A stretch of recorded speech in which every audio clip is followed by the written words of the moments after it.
हरे कृष्णा। चंद्र ग्रहण यानी ऐसा नकारात्मक ऊर्जा से भरा हुआ समय जिसमें अनेक प्रकार की धार्मिक प्रवृत्तियों को रोक दिया जाता है।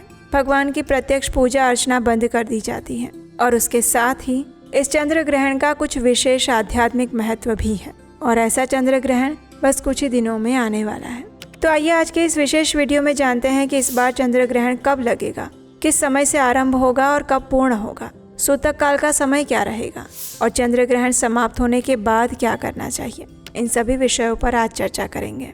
तो चलिए आज का ये चंद्र ग्रहण कब है विशेष वीडियो आरंभ करते हैं। इस बार वर्ष 2025 में दूसरा चंद्र ग्रहण लग रहा है 7 सितंबर 2025 रविवार के दिन। भारतीय समय अनुसार ये ग्रहण रात्रि में 9:58 पर शुरू होगा और मध्य रात्रि में 1:26 पर समाप्त होगा। इस बार का चंद्र ग्रहण संपूर्ण चंद्र ग्रहण है और इस ग्रहण के दौरान चंद्रमा पूरी तरह से धरती की छाया में आ जाएंगे। अब हमारे शास्त्रों में चंद्र ग्रहण के दौरान सूतक काल का भी विशेष महत्व बताया गया है। सूतक काल वो समय होता है जब ग्रहण से पहले और उस समय दरमियान कुछ विशेष धार्मिक और शुभ कार्यों पर रोक लगाई दी जाती है। कुछ ऐसे कार्य है जो इस समय के दौरान नहीं करने चाहिए। तो चलिए अब हम देखते हैं कि इस बार सूतक का काल कौन सा रहेगा।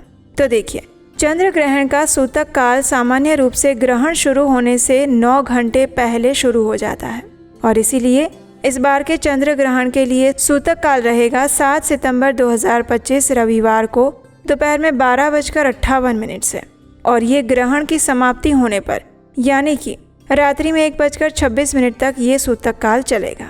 हालांकि बच्चों, गर्भवती महिलाओं और वृद्धों के लिए ये सूतक काल मात्र 3 घंटे का होता है।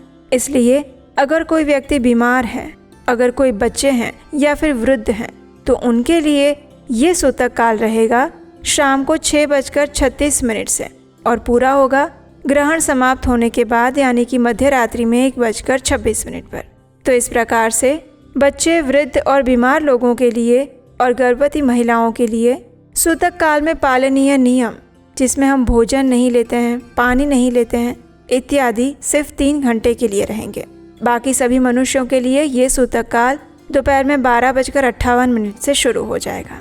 इस बार आने वाला चंद्र ग्रहण संपूर्ण भारत के लगभग सभी शहरों में दिखाई देने वाला है और 2022 के बाद का ये सबसे बड़ा चंद्र ग्रहण है। इस बार का चंद्र ग्रहण भारत के अलावा ऑस्ट्रेलिया, एशिया, अफ्रीका और यूरोप में भी दिखाई देगा। इसके अलावा पैसिफिक महासागर के आसपास के हिस्सों में भी ये ग्रहण पूरी तरफ से दिखाई देगा। दिल्ली और मुंबई जैसे मेट्रो शहर से लेकर उत्तराखंड और राजस्थान के सारे छोटे से छोटे और बड़े से बड़े कस्बों में भी ये चंद्र ग्रहण दिखाई देगा। उत्तर भारत से लेकर दक्षिण भारत के सभी क्षेत्रों पर इसका प्रभाव रहेगा। इस बार का चंद्र ग्रहण रक्त चंद्र के रूप में दिखाई देगा, जिसे अंग्रेजी में ब्लड मून भी कहा जाता है और इसको स्पष्ट रूप से आकाश में देखा जा सकेगा। इस बार का चंद्र ग्रहण खगोल शास्त्र का अभ्यास करने वाले लोगों के लिए अत्यंत महत्वपूर्ण है। ग्रहण के समय में हम किसी भी प्रकार की भगवान की पूजा अर्चना नहीं करते हैं, धार्मिक अनुष्ठान नहीं किए जाते, मंदिरों के कपाट बंद कर दिए जाते हैं और साथ ही भगवान के विग्रह को स्पर्श करना भी वर्जित होता है। ग्रहण के सूतक काल के दौरान हम भोजन नहीं पकाते और ना ही भोजन लेते हैं। अगर भोजन पहले से ही तैयार है तो उसमें तुलसी के पत्र डालकर उसे ढककर रख दिया जाता है। सूतक काल के अंदर यात्रा, नए कार्यों की शुरुआत, मांगलिक कार्य जैसे कि विवाह, मुंडन, यज्ञोपवीत इत्यादि भी नहीं किए जाते। विशेषकर गर्भवती महिलाओं के लिए सूतक काल और ग्रहण के दौरान घर से बाहर ना निकलने की सलाह दी जाती है। अपने पास किसी नुकीली वस्तुओं जैसे कि चाकू, कैंची इत्यादि को रखने के लिए बताया जाता है। चंद्र ग्रहण हो या सूर्य ग्रहण, इस सूतक काल के दौरान अधिक से अधिक हरे कृष्ण महामंत्र का जप, भगवान का ध्यान और उनके नाम का स्मरण किया जाता है। ग्रहण के दौरान जितना ज़्यादा से ज़्यादा भगवान का नाम लिया जाए उतना ही इस ग्रहण की नकारात्मक असरों से बचा जा सकता है। इस ग्रहण के दौरान विशेष रूप से भगवान शिव का मंत्र, विष्णु मंत्र, हरे कृष्ण महामंत्र, हनुमान चालीसा इत्यादि का पाठ करने की सलाह दी जाती है। अब देखिए, इस बार जो चंद्र ग्रहण लग रहा है वो और भी विशेष इसलिए है क्योंकि ये श्राद्ध वाले दिन से शुरू हो रहा है, यानी भाद्रपद पूर्णिमा के दिन ही ये चंद्र ग्रहण लग रहा है और भाद्रपद पूर्णिमा का हिंदू धर्म में अत्यंत विशेष महत्व है। इसी दिन से पितृपक्ष की शुरुआत होती है और पितृपक्ष यानी ऐसा समय जब अपने पूर्वजों की आत्मा की शांति हेतु उन्हें तर्पण, पिंडदान और अन्य अनुष्ठान किए जाते हैं। और इस बार चंद्र ग्रहण का भाद्रपद पूर्णिमा के साथ संयोग होना उसे और भी महत्वपूर्ण बना देता है। कहा जाता है कि ये समय पितृदोष और काल सर्प योग से मुक्ति पाने के लिए भी विशेष है। चंद्र ग्रहण के दौरान पितरों के लिए तर्पण और दान करने से पितृदोष का निवारण हो जाता है। इस समय आत्मचिंतन और ध्यान करना मानसिक शांति प्रदान करता है। कई लोग ग्रहण काल में उपवास भी रखते हैं, जो आध्यात्मिक और शारीरिक शुद्धि के लिए लाभकारी होता है। चंद्र ग्रहण के समय में जब सूतक काल चल रहा हो, उस समय में हर प्रकार के भोजन पदार्थों में तुलसी पत्र या कुशा घास रख दी जाती है। उस समय में ना तो भोजन बनाया जाता है और ना ही भोजन लिया जा सकता है। इसलिए अगर आप पूर्णिमा के दिन कोई श्राद्ध क्रिया कर रहे हैं तो प्रयास करें कि वो ग्रहण शुरू होने से पहले ही पूर्ण कर दें। अब ग्रहण समाप्त होने के बाद गंगाजल मिले हुए जल से स्नान करना चाहिए। ये नकारात्मक ऊर्जा को दूर करता है और शरीर का शुद्धिकरण करता है। इसके साथ ही ग्रहण समाप्त होने के बाद संपूर्ण घर में गंगाजल युक्त पानी का छिड़काव कर दें। मंदिर की सफाई करें, भगवान की पूजा अर्चना करें, रसोई घर को सबसे पहले साफ करें। संपूर्ण रसोई घर को गंगाजल से स्वच्छ करें। पुराने पानी के भरे हुए बर्तन को खाली करके नया और स्वच्छ पानी भरें। और अगर ऐसे कोई भोज्य पदार्थ है जो आपने ग्रहण काल से पहले बनाए थे और उसमें तुलसी पत्र या कुशा घास नहीं रखी हुई थी तो उसका त्याग कर दें। भगवान के लिए हर प्रकार की शुद्धता और स्वच्छता करने के बाद सात्विक भोग बनाएं और उन्हें अर्पित करें।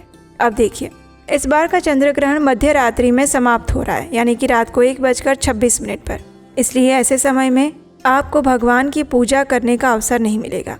इसलिए आप अगले दिन प्रातः काल में उठकर इन सभी नियमों का पालन करके भगवान को जगा सकते हैं, उनकी पूजा अर्चना कर सकते हैं और उनके लिए भोग बना सकते हैं।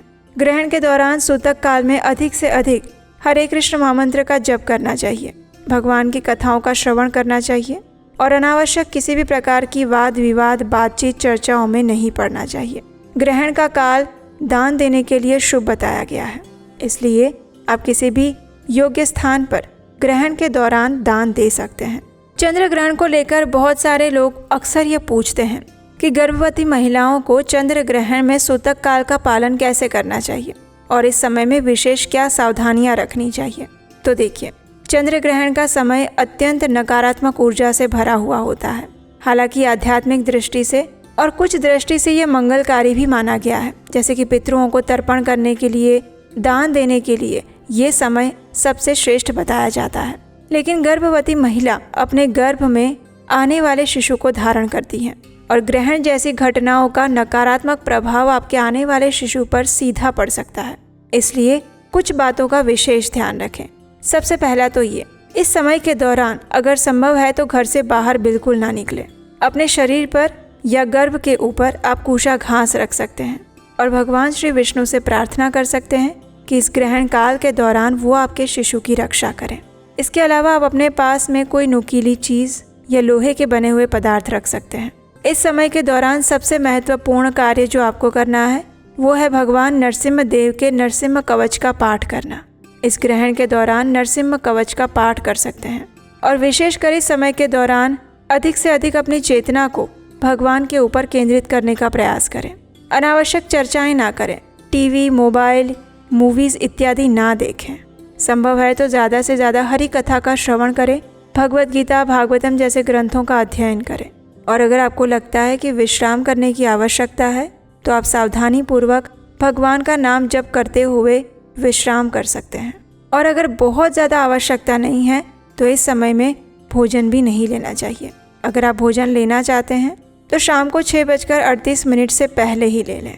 सबसे महत्वपूर्ण बात गर्भवती महिलाओं को जो ध्यान में रखने वाली है वो ये है कि वो अपने आने वाले शिशु की रक्षा के लिए इस संपूर्ण चंद्र ग्रहण के दौरान अधिक से अधिक भगवान श्री कृष्ण के हरे कृष्ण महामंत्र का जप करें।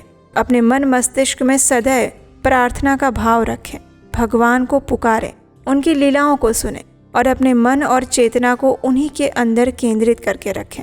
इस प्रकार आप अपनी ही नहीं अपने आने वाले शिशु की भी रक्षा कर सकते हैं और हर प्रकार की नकारात्मक ऊर्जा से बच सकते हैं। तो ये थी आने वाले चंद्र ग्रहण के विषय में संपूर्ण जानकारी। आशा है ये जानकारी आपको उपयोगी लगी होगी। अगर इस विषय में आपका कोई प्रश्न है तो आप हमें नीचे कमेंट बॉक्स में लिखकर हमें बता सकते हैं। हम प्रयास करेंगे उसका उत्तर आप तक पहुंचाने की। और अगर आप पहली बार इस चैनल पर आए हैं तो याद से आपके अपने चैनल उपदेशाष्टकम को सब्सक्राइब करके जाइएगा, नोटिफिकेशन ऑन कर लीजिएगा, ताकि आने वाले समय में ऐसी ही वैदिक प्रमाणभूत जानकारी और पौराणिक कथाएं आप तक पहुंचती रहे। हरे कृष्ण।